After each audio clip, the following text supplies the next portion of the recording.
guys, welcome back to the Somewhere Library. I'm Marta, and as you can see by the title, I'm going to be talking about Twilight today. Why not? So, by the way, if you're new here, thank you so much for coming. If you're coming back, thank you for coming back and staying with me. So, let's go into Twilight, because I don't like doing long intros because I feel kind of uncomfortable and embarrassed of myself, and I am never embarrassed or uncomfortable. So, yeah. So, I have all my notes about the book here on my phone. Like, I write quite a few, right? And let's just talk about Twilight. So, I'm doing a buddy read with a buddy reread of this one. This one is a Spanish edition, by the way. So yeah, and it's my original copy. It has over 10 years now, and I'm doing a buddy reread with a bunch of lovely ladies of Instagram, which are Jess, Maria, Amber, Brie, Liz, Claire, Casey, Kat, Collie, and Feli. And I'm gonna be linking all their Instagrams down below for you to go and check them out because they are amazing and their photos beyond this world. So back into Twilight. The thing is, we had like this activity. Like, the first thing we did was like, yeah, we're gonna reread. And then the idea of rewatching the movies came out, and we thought, wow, that's actually a good idea. And we then have two parts of the activity, which was reading the books and then rewatching the movies once we were done with each book. So I read this one and have watched the movie for this one already. As far as the book is concerned, I have to recognize that this book is good, it's fun, it's entertaining, and it has something that keeps you on the edge of your seat, even though it has some problems, because it had problems. And I was kind of apprehensive going back into it as an older reader, because I had like a very fond memory of it, and I was kind of apprehensive of going into it and not liking it anymore, because it happened to me with other book like I reread this year. This year I reread, I think in English it's called Inkheart, and I really liked those books when I was younger. And rereading them now as an older reader, to say the least, I was extremely disappointed. So yeah. So if you don't know what this book is about, have you been living under a rock? First, and secondly, I'm going to give you a quick summary of it. So in this one we follow Bella, who is a teenager who moves from Phoenix to Forks, and she is moving because her mother remarried and she wants to go traveling with her new husband, who is a baseball player. And so Bella decides to move with her father because she doesn't want to like interfere with her mother traveling with him. So she moves with her dad to Forks. She hates Forks because it's humid. I can see why she hates it, and it's like never the sun is never up and all that stuff. And all of a sudden in the school she she sees some very cool kids who turned out to be the cool ones, and she falls in love with one of them. So basically that's what the book is about. And well, it turns out the boy Bella falls in love with is vampire. So yeah, that's Twilight basically. So if you haven't read the book, I'm not gonna make any spoilers, so I'm just gonna tell you this one, if you like paranormal romance, is a good book for you, and go and check it out. It's highly entertaining. It has some issues, yeah, but it was good overall. So go and check it. And as now that I'm gonna be started talking and discussing Twilight like deeply, if you haven't read it, I'm gonna make like a ton of spoilers. So please go now, or if you stay under your own responsibility. Don't come telling me later on that, oh my god, you spoiled the book for me. No, I didn't. I warned you. Are you sure? Are you staying? Yeah? Let's go into it. So let's start discussing what I like and what I didn't. So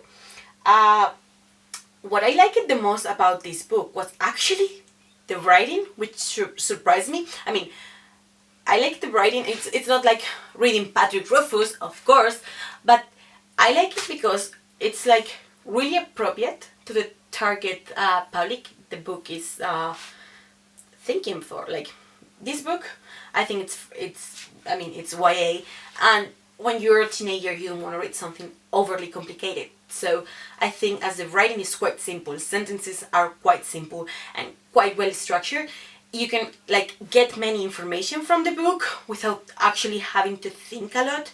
And I think that's like very smart in the way, like, because it targets certain public. Not by this, I'm not saying that YA has to have like simple writing or anything. I'm saying that this book had simple writing, and I think it was good for the target audience of the book. I'm not saying YA is bad, because I love YA. So yeah, let's clear things out. And secondly, I thought the writing was good, because as this book is narrated on the first person, it helps you connect with Vela way better. So I'm thinking, and I'm pretty sure of this, if I read this book and instead of being narrated in the first person, it was narrated by an omniscient narrator, or a narrator like in the third person, I would have liked it considerably less than I did, because I wouldn't be able to know how Vela is feeling as well as I do now because of the way the book is written. I don't know if I'm making myself very clear. So yeah, please note this is my first spoken review. I usually do reviews like reading, typing, and I can correct what doesn't come up naturally. So I mean, I know I can edit the video, but I like to like have videos like in one take, as if it's possible. So yeah, going back to the book. So the writing was good because it was simple, and because it helps you connect with Vela way better. World building, and I'm not gonna be like overly explaining this, because I'm gonna tell you where you can see a great video about world building in a minute. So world building wise, this book was okay, because world building is, I think personally, that world building is what makes a book good, entertaining, and I think it's a very, very important part of it. And because the writing was simple, you can get descriptions in an easier way, which makes easy for you to imagine things. And the thing is, it's done like very organically through Vela's train of thought, because she says, I hate Forks because it's humid and because it's very green, and therefore Forks is in a very woody area, and you get that from the way the book's written. So I think it's great that even though this, like, the place Stephanie Mailer is talking about, it's it's fictional, but it's like real war. So I think it's good because it helps you imagine, and I think world building helps, like, it's so important because it like helps you get into the story way better.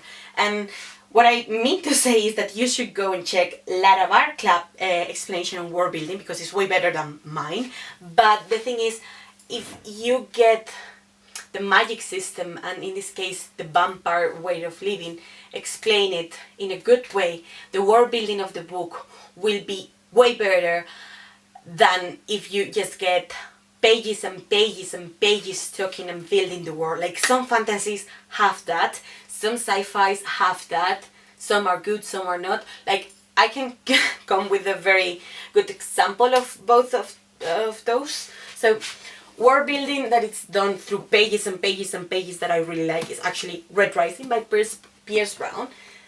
You have like 250 pages of world building, and world building that is done more organically. I cannot take the book out, but it's The Final Empire by Brandon Sanderson. And whereas I really, really like Red Rising, I was more entertained by the beginning of The Final Empire, because the world building was done in such a great way. Nevertheless, go and check the word is, it's complicated. Larabar Club video on it, because it's great, and both Arwin and Dylan make a great explanation of it. I'm gonna link their video on the channel link down below, because their videos are super fun to watch, and the explanation they gave on world building was magnificent and way better than mine. So yeah, world building. Let's go into the characters.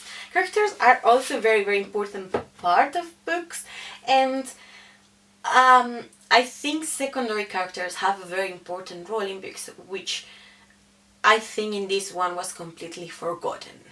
Main characters, like this book focused so much on Bella and Edward and on the vampires that you don't really interact with humans. And I get that this is a paranormal book. This is a paranormal romance. And you have to get that, like, to be in the world. But the way Bella talks about human is, it's like disdainful. Like, to say the least, is disdainful. Like, and I mean, you can see why it's disdainful, because all the human characters were extremely, extremely annoying. I think from the human characters, I only liked Angela. And it was because she was like the only normal person around the book. So, yeah. Jessica is an extremely bad friend and is an extremely bad person. She only became friends with Bella because she noticed that Mike is interested on her. And then all she does around Bella is to get closer to Mike, which, it's annoying. And I mean, she's annoying. And by seeing the movie, I saw that was just only part of the book, because Jessica in the movie was not that extremely annoying, and I don't really like her, but I like her. And yeah, I don't remember the name of the actress, but I really like the actress who played her, by the way. Into the humans too, Eric was the name of the other guy. Like, yeah, he's annoying. Like, and Tyler, yeah, like, all in go to Bella. And the thing is, even though they were annoying, they were just trying to grab the attention of someone they like. Which, I mean, we all do stupid things when we like someone and we're not getting their attention. Yeah, we all do. It's reality. But Mike, how to talk about Mike without getting angry? Because I don't really get angry about when talking about Mike. First and foremost, he is a stalker. And yeah, I just say it. And I think his behavior towards her, it's kind of toxic. And in the end, like, it's like someone who would end up beating its wife. And it might be kind of harsh, but it's the way I feel. Like, he goes following her around, and he's often described as a golden retriever. And yeah, you can go with your friends, which is totally okay. Like, going with your friends, of course you want to be with your friends, but you don't go following around like a puppy or like a puppet. And you have the chance, like, and yeah, it's and the thing is, the most annoying thing about Mike for me was the fact that when she talked with someone else, he would be like around her to prevent anyone else to go out with her. And his reactions when she starts talking with Edward, yeah, are priceless. Come on. Yeah, I don't even have words because it extremely annoyed me. And also, yeah. And, well, since I'm talking about Bella, because the book is about her, I like the way the book was written. I like having her as a narrator, and it helped me empathize with her. The thing is, if this book was written in the third person, I would have had the feeling and the necessity of going into the book and grab her by the shoulders and told her, please, mature, stop being so fucking stupid. Because, let's just say it, she is extremely stupid at some point. I read the book in Spanish, so I don't have the exact sentences, but there is a point in the book in which she said, I was thinking of getting myself in danger to make Edward come to me. I mean, how can you be so stupid? How? How on earth? Yeah, and like, let's let's be honest. I am 24. And I'm kind of an adult. And there are some house chores that I enjoy more than others. But I don't love them all. If I have to do laundry, it's like, laundry, I have to put the things into the laundry basket and then put them into the washing machine and then put the soap in the washing machine and figure whichever program works with that type of clothing, and then of course I have to put them on the dryer and then I have to iron them. What? It's not funny. It's not how I would choose to spend a Sunday when I can spend my Sunday out or reading or doing something else.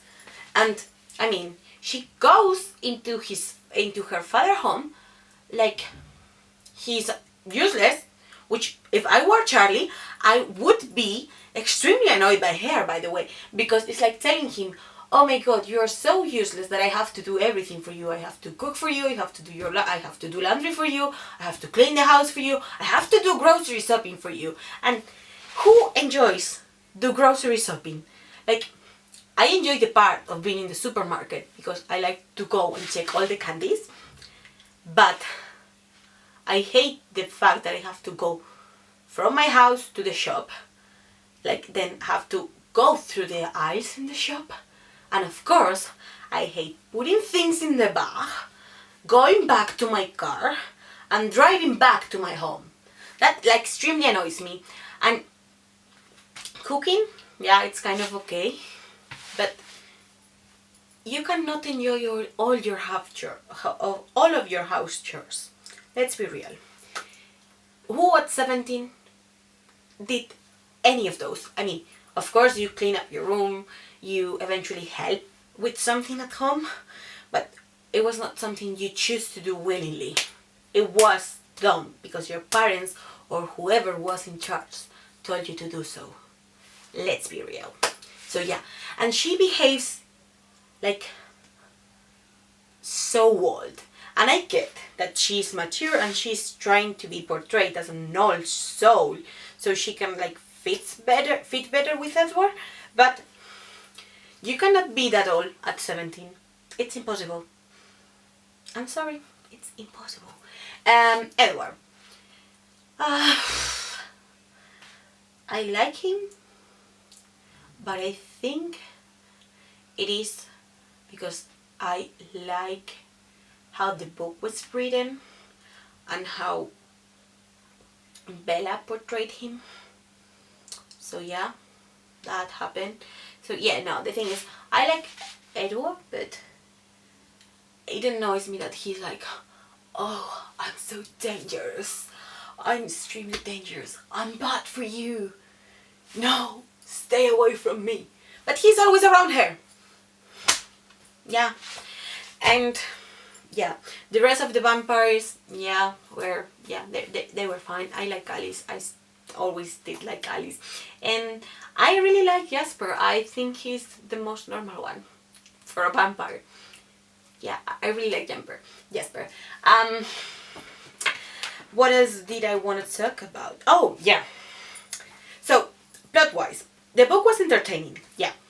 But the thing is, the book was entertaining until the author was reaching the end of the book and she realized, oh my god, stories should have a beginning, a part where trouble happens, and an ending where all the troubles are solved. So at the beginning you meet the characters. Great. At the middle of the book you get issues that should be very, very big to the plot, and then you get those issues solved for good or for bad, and the book ends. And the beginning she did good. The middle was kind of good. I think it would have been way better if the issue of the book was how Edward was so needy to drink her blood and how he overcomes that need because he ultimately loved her more than his needs for blood and he's able to control himself. Maybe we have like alternative chapters, one told from Bella's perspective and one told from Edward. It would have been better in that way.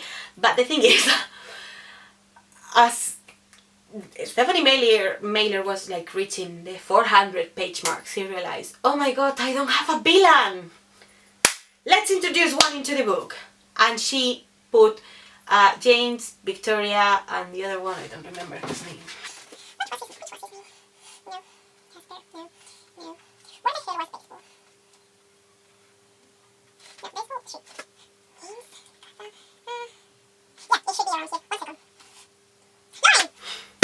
Lauren was the name.